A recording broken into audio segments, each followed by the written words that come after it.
বিকেল গড়িয়ে সন্ধে হবে। আকাশে এখনো কিছুটা সূর্যের আলো ছেয়ে আছে। গ্রামের লাল মাটির রাস্তাটা ধরে একটা ছেলে হেঁটে যাচ্ছে গট গট করে।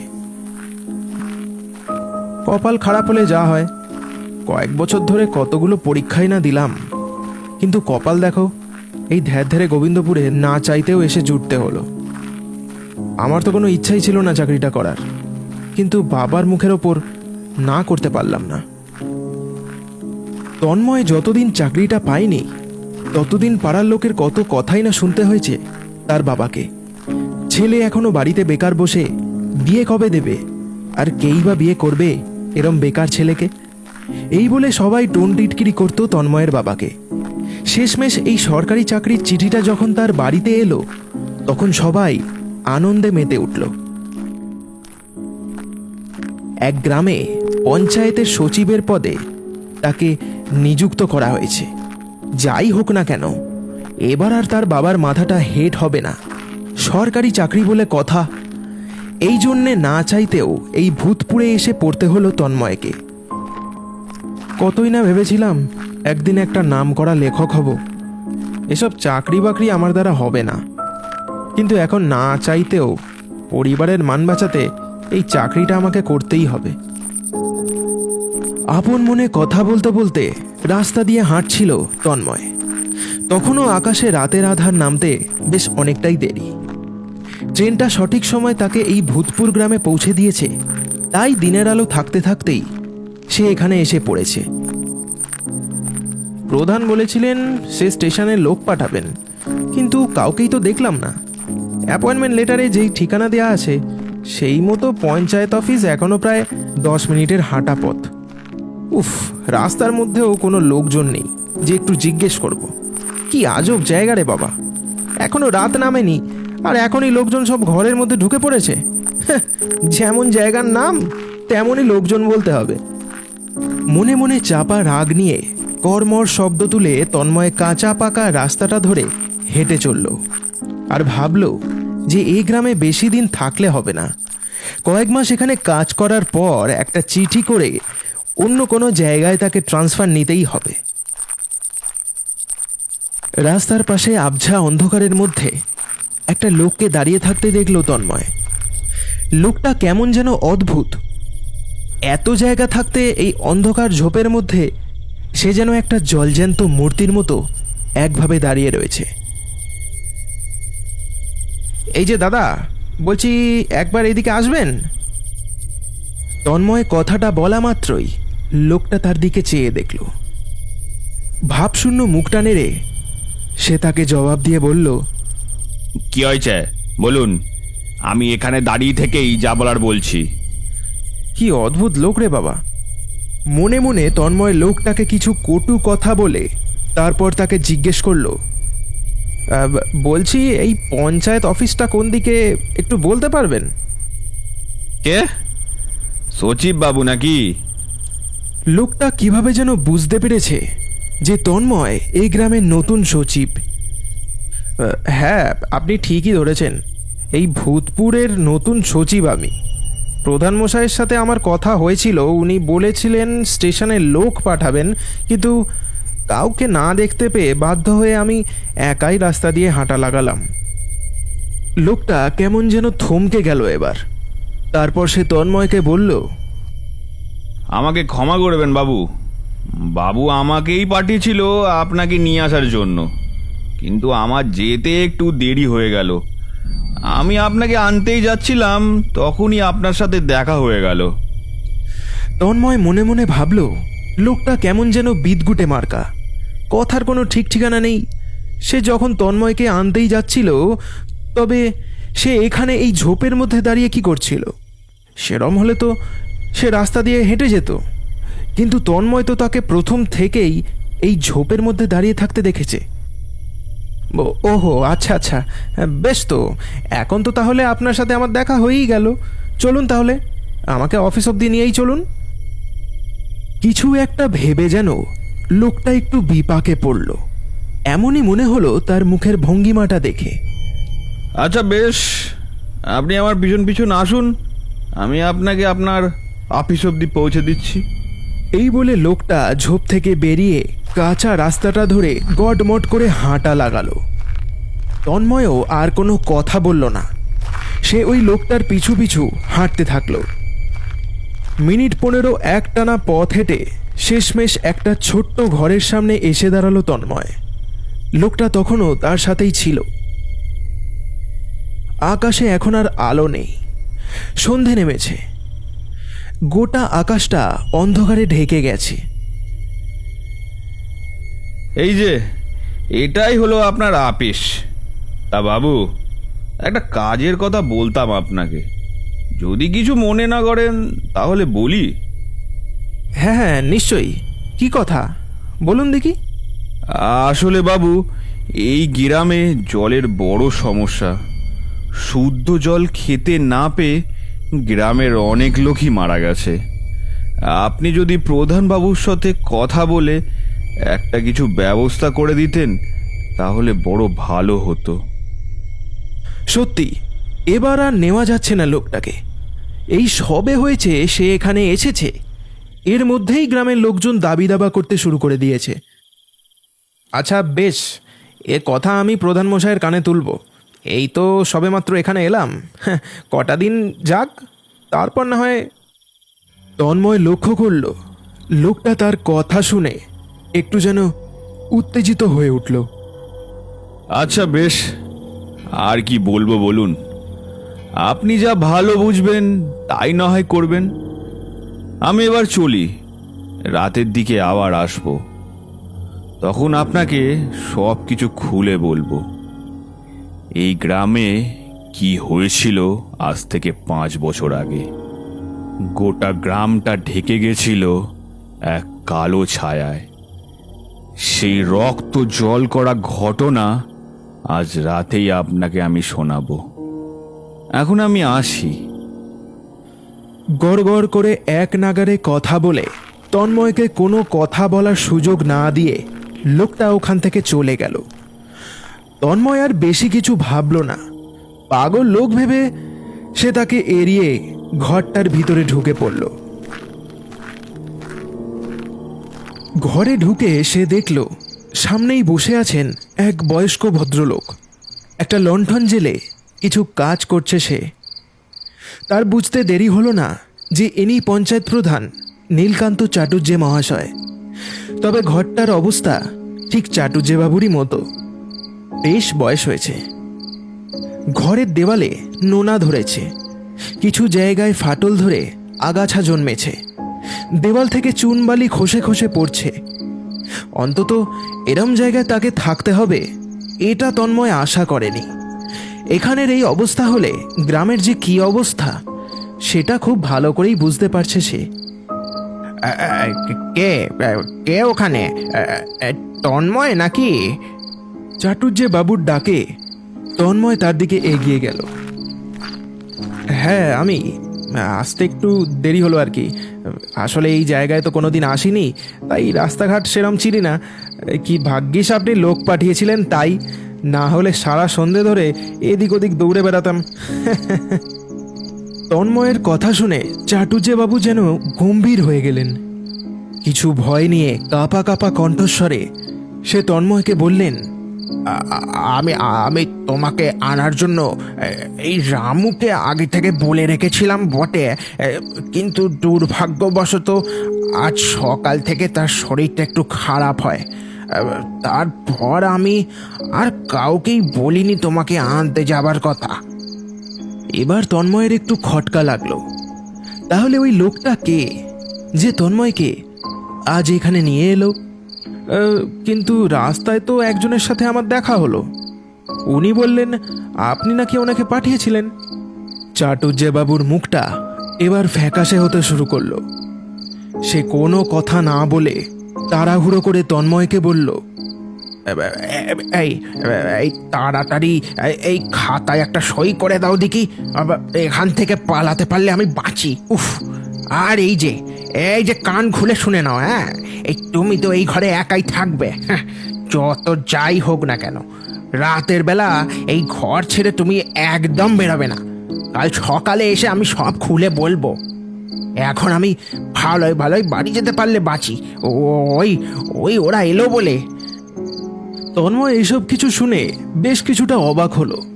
হঠাৎ প্রধান মশাইয়ের কিসে আবার ভয় লাগলো কে জানে। তাকে কোনো রকমে খাতায় সই করিয়ে সে লণ্ঠনটা নিয়ে হন হন করে ওখান থেকে হেঁটে চলে গেল। যেতে যেতে সে শুধু একরাশ অন্ধকার ছাড়া ঘরটার মধ্যে আর কিছুই রেখে গেল না তার জন্য। উফ, এখানে দেখছি সবাই কেমন যেন অদ্ভুত রকমের। গ্রামের লোকেদের মনে যে কুসংস্কারে ভর্তি সেটা এনাকে দেখলেই বোঝা যায়। এই ভূতপুর গ্রাম আজ প্রায় অনেকটাই পিছিয়ে। গ্রামে এখনও ঠিকঠাক বিদ্যুৎ এসে পৌঁছায়নি। শুধু বাছাই করা কিছু জায়গায় বিদ্যুৎ পরিষেবা আছে, তাও বেশিরভাগ সময় গ্রামটা অন্ধকারেই বাস করে।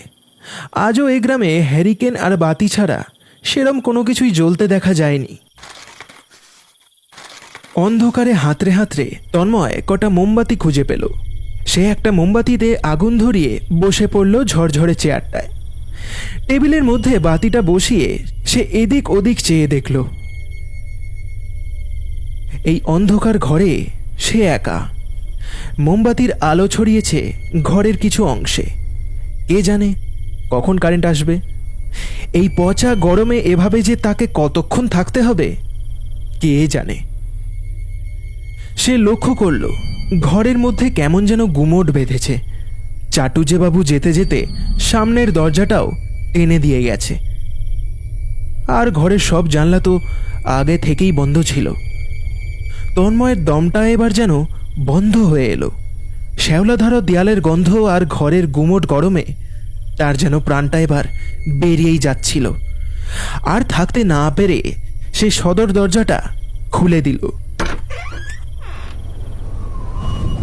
দরজা খুলতেই একটা ঠান্ডা হাওয়ার স্রোত বয়ে গেল তার শরীরের ওপর দিয়ে। প্রাণটা এবার জুড়লো। কি যাতা লোক মাইরি, একটাও জানলা দরজা খোলেনি। এভাবে কি মানুষ বাস করতে পারে? ঘরের মধ্যে বড্ড গুমোট গরম। যাই, আমি বরং একটু বাইরে গিয়ে দাঁড়াই। কারেন্ট এলে তারপর না হয় ভিতরে ঢুকবো। প্রধান মশাই যে তাকে বাইরে যেতে বারণ করেছিলেন, গরমের চোটে সে সেটা ভুলেই গেছে। অগত্যা থাকতে না পেরে তন্ময় এসে দাঁড়ালো ঘরের বাইরেটায়। কি সুন্দর বাতাস, মনটা জড়িয়ে গেল একবারে। আবারও একবার ঠান্ডা হাওয়া বয়ে গেল তন্ময়ের দেহ স্পর্শ করে, কিন্তু এবার যেন তার গাটা জমে যেতে লাগলো। কি ব্যাপার হলো? হাওয়াটা একটু বেশি ঠান্ডা বলে মনে হলো। ঝড় উঠবে বলে মনে হচ্ছে। যাই, আমি বরং ভিতরেই যাই। শরীরটা এবার একটু হলেও ঠান্ডা হয়েছে। আমি বরং ঘরের একটা জানলা খুলে দিয়ে গিয়ে। এই বলে সে ঘরের মধ্যে গিয়ে একটা জানলার পাল্লা খুলে দিল। তারপর টেবিলের সামনে রাখা চেয়ারটায় বসে পড়ল। বারবার জানলা দিয়ে ঠান্ডা হাওয়া ভেসে আসতে থাকলো ঘরের ভিতরে। মাঝে মাঝে হাওয়ার দাপটে বাতির শিখাটা নড়ে চড়ে উঠছে। ওই লোকটা কি যেন বলবে বলছিল। আমাকে বলল যে রাতের বেলায় আসবে, এলে আগে ওনার পরিচয়টা নেব। এখন উনি এলে হয়, একা একা চুপ করে কতক্ষণই বা বসে থাকবো এভাবে। তন্ময় পড়াশুনো জানা এক শহরের ছেলে। ভূতের ভয় সে পায় না। একা এভাবে বসে থাকতে তার একটু একঘেয়েমি লাগছিল। এখন তো কোনো কাজও নেই। কাল সকালের আগে কোনো কিছুই করার নেই তার। এমন সময় তার মনে হলো যেন পাশের জানলাটা দিয়ে কেউ যেন তাকে এক নজরে দেখে যাচ্ছে। তন্ময় ফিরে তাকাতেই স্যাট করে একটা কিছু লুকিয়ে পড়ল জানলাটার আড়ালে। কেউ যেন ছিল বলে মনে হলো ওখানে। কেউ কি বদমাইশি করছে তাহলে? যাই, একবার বেরিয়ে দেখি। তন্ময় ঘর থেকে বেরিয়ে আশপাশটা একবার দেখে নিল, কিন্তু কাউকেই সে দেখতে পেল না। পিছনে ফিরে সে ঘরে ঢুকতে যাবে, ঠিক এমন সময় তাকে কেউ যেন ডেকে উঠল। এই যে বাবু, এদিকে। আমি বলেছিলাম না আমি রাতের দিকে এসে আপনাকে সব বলবো। তন্ময় ফিরে দেখল সেই লোকটা কিছু হাত দূরে তার দিকে চেয়ে দাঁড়িয়ে। সে লোকটার কাছে গিয়ে দাঁড়ালো। আমিও এই আপনারই অপেক্ষায় বসেছিলাম আর কি। তা বলুন এবার, কি যেন একটা বলবেন বলছিলেন তখন? আমার অপেক্ষা করতে কাউকেই প্রথমবার দেখলাম, বড় ভালো লাগলো। কথাটা বলে লোকটা ফ্যাঁস ফ্যাঁস শব্দ করে একবার হেসে নিল, তারপর বলল, আজ থেকে 5 বছর আগে এই গ্রামে হয় এক ভয়ানক মহামারী। অশুদ্ধ জলের কারণে এই গ্রামে ছড়িয়ে পড়ে কলেরা। প্রায় অর্ধেকের বেশি লোক মারা যায় ওই মহামারীতে। ওই মহামারীর জন্য দায়ী একমাত্র এই পঞ্চায়েত। প্রায় অনেক বাড়ি আমরা কজন গ্রামবাসী মিলে চাটুর্যবাবুকে আবেদন করি এই গ্রামে শুদ্ধ জল আনার জন্য। চাটুর্যবাবু আমাদের কথা মেনেও নেন, কিন্তু জানি না তারপর কোনো কিছুই আর হলো না। আমরা যখন এই বিষয়ে পঞ্চায়েতে কথা বলতে এলাম, তখন এই শয়তান সচিব হারাধন আমাদের অপমান করে তাড়িয়ে দিল।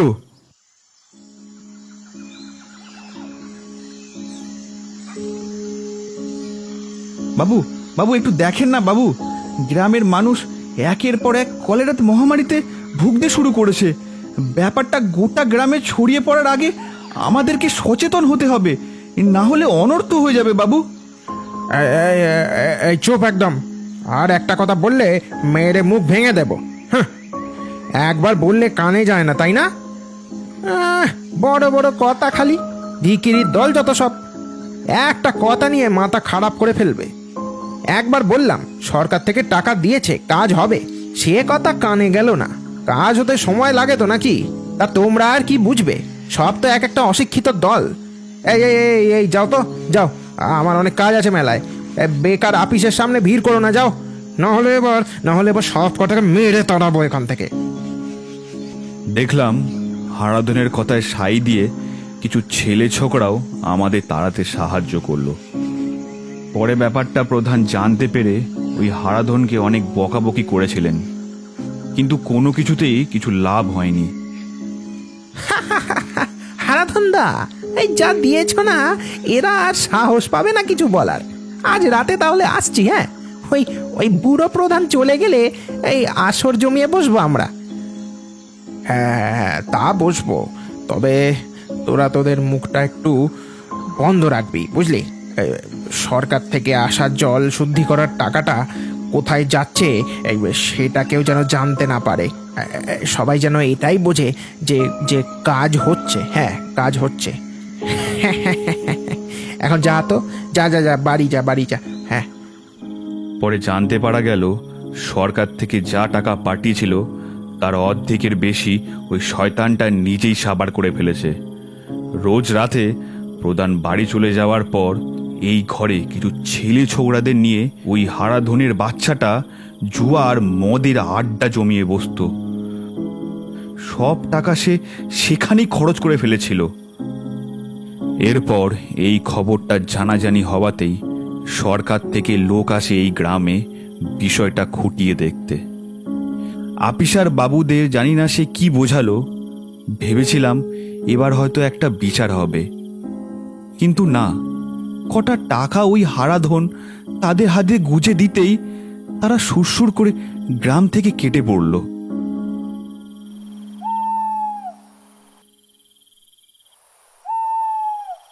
বাবা, সাংঘাতিক লোক বলতে হবে বটে। তা এরপর আপনারা আর কোনো প্রতিবাদ করলেন না কেন? পারলে তো সকল গ্রামবাসী মিলে বিষয়টা প্রধানমশাইকে জানাতেই পারতেন। সবাই মিলে বললে কাজ হয়তো হতো। আর প্রতিবাদ? বেঁচে থাকলে তো প্রতিবাদ বাবু। কিছুদিন পরেই শুরু হলো ওই ভয়ানক মহামারীর তাণ্ডব। একের পর এক মানুষ মারা যেতে শুরু করলো ওই মহামারীর চোটে। আর ওই মহামারীতে আমিও নিজের প্রাণ হারিয়ে বসলাম। নিমিষের মধ্যেই গ্রামের অর্ধেকের বেশি মানুষ ওই মহামারীর শিকার হলো। কথাটা শুনে যেন তন্ময়ের হাত পা পেটের ভেতর ঢুকে যেতে শুরু করলো। এবার সে যেন বুঝতে পারলো এই রহস্যময় লোকটার আসল ব্যাপারটা। এতক্ষণ এই লোকটা জীবিত মানুষ সাজার ভান করে তার সাথে কথা বলে যাচ্ছিল। তন্ময় দেখল সামনে দাঁড়িয়ে থাকা লোকটা আস্তে আস্তে এক কালো ছায়ামূর্তির রূপ নিচ্ছে। তার শরীরটা একটা কালো কঙ্কালের মতো দেহতে পরিণত হয়েছে এখন। কর্কশ একটা হাসি হেসে সেই মূর্তি তন্ময়কে বলল, সেই 5 বছর ধরে আমরা অপেক্ষা করছি গ্রামে গ্রামে কবে নতুন সচিব আসবে। আমরা আমরা আমাদের দাবি নতুন করে তার সামনে তুলে ধরবো। আজ শেষমেশ আমাদের ইচ্ছা পূরণ হলো। এই এই কে কোথায় আছিস রে? আয় আয়, দেখ রে, গ্রামে নতুন সচিব বাবু এসেছেন। তার কথা শুনে কোথা থেকে যেন এক প্রেত ছায়ামূর্তির দল বেরিয়ে এসে জড়ো হতে থাকলো তন্ময়ের সামনে। তাদের ভয়ানক অট্টহাসিতে ফেটে পড়ল চারিদিকটা।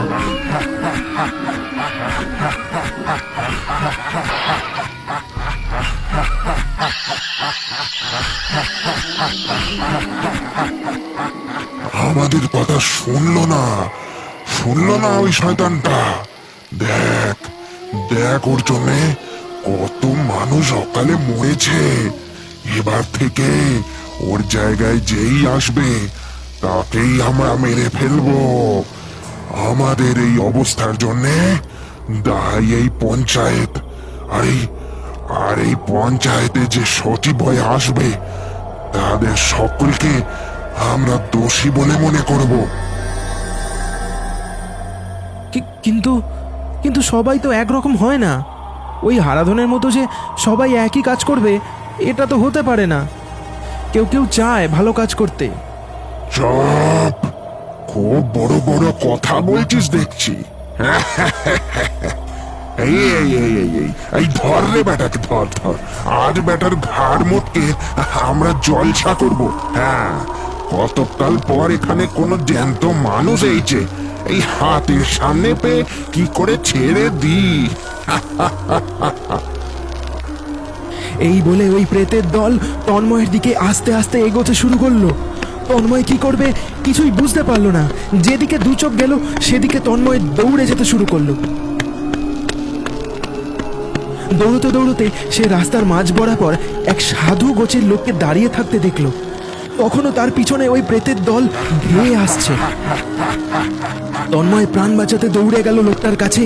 তারপর তার চোখের সামনে যেন কালো একটা ধোঁয়ার পর্দা পড়ে গেল।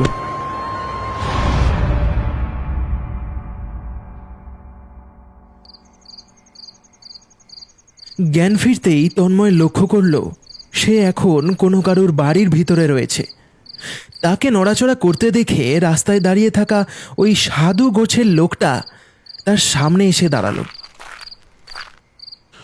আর ভয় নেই, তুমি এখন সুরক্ষিত জায়গায় আছো।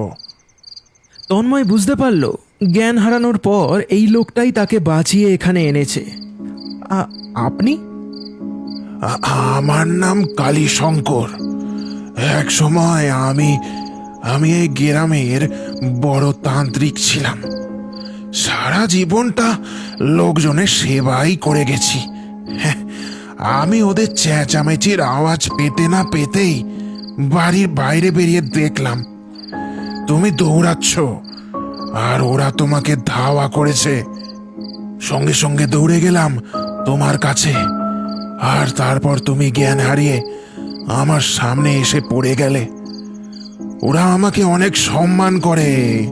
ওরা ভালো মতো জানে কে কেমন। এক সময় ওদের আমি কম উপকার যে করিনি, কিন্তু শেষ পর্যন্ত ভগবান আর ওদের বাঁচিয়ে রাখলেন না। অকালে ওই অতগুলো মানুষ তাদের প্রাণ হারালো কলেরা মহামারীতে। এতক্ষণে তন্ময় ভালো করে বুঝতে পারল যে সাধু বাবা কাদের কথা বলছেন। ওই প্রেতের দল যে একসময় এই ভূতপুর গ্রামের বাসিন্দা ছিল এটা এবার সে খুব সহজেই বুঝতে পারল। তারপর সারা রাত ধরে ওই সাধু বাবা তাকে সেই একই ঘটনা শোনালেন যেটা সে একটু আগেই ওই লোকটার মুখে শুনেছিল। পরের দিন সকালে তন্ময় আবারও পঞ্চায়েত অফিসে গিয়ে পৌঁছালো। কাল রাতে সবকিছু যেমন ছিল ঠিক তেমনই আছে। টেবিলের মোমবাতিটা কিছুক্ষণ জ্বলার পর সেটা নিভে গেছে। নিচের দিকে বেশ অনেকটা মোম গলে জমা হয়েছে। পাশের জানলাটাও ঠিক একইভাবে খোলা রয়েছে। তার চলে যাবার পর এখানে যে আর কেউ আসার দুঃসাহস করেনি সেটা খুব সহজেই বুঝতে পারল সে। প্রধান মশাইও এসে পৌঁছেছে ততক্ষণে। সবার আগে কাল রাতে সব ঘটনা তন্ময় প্রধানকে বলল। কি করেছ কি তুমি বাছা? কাল রাতে যদি তোমার একটা কিছু হয়ে যেত তখন সব দোষ তো এই আমার ঘাড়েই এসে পড়তো। হ্যাঁ, সবার কাছে আমাকে কৈফিয়ত দিতে হতো। আমি তো তোমাকে আগেই বলেছিলাম সব জানলা দরজা বন্ধ করে দিতে আর ঘর থেকে না বেরোতে। আজ ওই গ্রামবাসীদের অতৃপ্ত আত্মার দল রোজ রাতে এই ঘরের সামনে জমায়েত হয়ে তাদের অসম্পূর্ণ হয়ে থাকা কাজের দাবি জানাতে আসে। আসলে আমি এসব বিশ্বাস করতাম না, তো তাই ভেবেছিলাম হয়তো এসব কুসংস্কার হবে। তবে এবার এবার আমি সব কিছু হাড়ে হাড়ে টের পাচ্ছি। আমি কথা দিচ্ছি এই ভুল আর কোনোদিনও হবে না। বেশ। আচ্ছা চাটুজে বাবু, কটা জিনিস আমার মাথায় এখনও ঢুকলো না। মানে হারাধন কি শেষ পর্যন্ত ওদের হাতেই মারা গেল? আর হারাধন মরার পর তার জায়গায় আর অন্য কেউ কেন আসেনি? আর ওই প্রেত চাইলে ঘরের ভিতরে এসে আমার ওপর আক্রমণ তো করতে পারত, বাইরে ডেকে নিয়ে গিয়েই কেন? না না, এসব আমার কাছে এখনও জটিল। আপনি তাড়াতাড়ি এই রহস্যের গিট খুলুন দেখি। বেশ, তবে শোনো, সেইবার কলেরা হয়ে গ্রামের বেশ কিছু মানুষ যখন মারা গেল তখন আমিও ওই একই রোগে ভুগছিলাম। আমি পয়সার জোরে নিজের চিকিৎসাটা করে এই বেঁচে আছি কোনো রকমে। এখনো সেই রোগের বড়ি রোজ খেতে হয় আমাকে। আর কাল রাতের ওই প্রেতের দল এই ঘরে কেন ঢুকতে পারেনি তার একটা বড় কারণ আছে। আমি বেঁচে আছি দেখে তারা প্রায়শই এই ঘরে তাণ্ডব চালাতো আর আমাকে ভয়ে দেখাতো। এই একদিন আমি ওই কালীশঙ্কর তান্ত্রিককে ডেকে এনে ঘরটা বেঁধে দিই, যাতে ভবিষ্যতে ওরা কোনোদিন কোনো কারুর ক্ষতি না করতে পারে। কিন্তু তারা এখনো মনে করে যে এই সব কিছুর জন্যে ওই হারাধনের সাথে আমিও দায়ী। ওদেরকে যে কি করে বোঝাই যে এতে আমার কোনো দোষই ছিল না। তন্ময় মনে মনে ভাবল, কাল রাতে যার হাতে সে বেঁচেছে ওই তান্ত্রিকের কথাই বলছেন প্রধান মশাই। এরপর থেকে বিকেল হলেই আমি বাড়ি চলে যেতাম, কারণ অন্ধকার নামলেই রোজ ওরা এসে এই ঘরটা ঘিরে ফেলতো। আর ওই হারাধন, ওই হচ্ছে জটনাষ্টের গোড়া। এই সব কিছু তো ওর জন্যই শুরু হয়েছে। আমি সঠিক সময় সরকারকে চিঠি করে টাকা জোগাড় করে সব দায়িত্ব ওই জানোয়ারটার হাতে তুলে দিয়েছিলাম। তবে ভাবিনি ও এরম কিছু একটা ঘটিয়ে বসবে। ওই মহামারী কাণ্ড হবার পরেই একদিন রাতে ঝড় বৃষ্টিতে ও নেশায় ডুবে ফাঁকা মাঠের ওপর দিয়ে হাঁটছিল। আর তখনই জোরে একটা বাজ পড়ে সোজা তার মাথার ওপর। নিমেষে তার শরীরটা জ্বলে ছাই হয়ে যায়।